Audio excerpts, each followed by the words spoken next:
বাঁচার জন্য। ইঁদুর যখন বাঁচার জন্য এভাবে চিৎকার করছিল, ঠিক সেই জায়গার পাশেই একটা গাছের ডালে টুনি আর ঈগল বসে গল্প করছিল। টুনি গাছের ডাল থেকে ইঁদুরকে দেখতে পায় আর ঈগলকে বলে, আরে আরে, ওইটা সেই ইঁদুরটা না, যে আমাকে একদিন বাঁচিয়েছিল? আজ সেই ইঁদুর এক বিড়ালের খপ্পরে পড়েছে।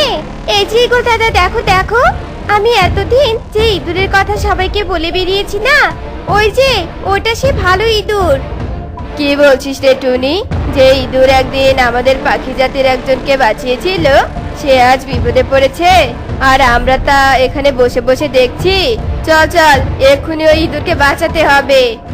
চলো ইগল দাদা, এক্ষুনি চলো। এ কথা বলে গাছের ডাল থেকে ওরা দুজন দ্রুত উড়ে ইঁদুরের সামনে যায়। টুনি ইঁদুরকে বলতে থাকে, ইঁদুর, তুমি কোনো ভয় পেও না, আমরা এসে গেছি তোমাকে বাঁচানোর জন্য। এই বিড়াল তোমার কিচ্ছু করতে পারবে না। এই বিড়াল, জীবনের মায়া থাকলে চলে যা, চলে যা বলছি এক্ষুনি এখান থেকে। তোদের তো সাহস কম নয়, আমি এখানে আমার শিকার ধরেছি আর তোরা এসে বাধা দিচ্ছিস? তোরা জানিস আমি কে?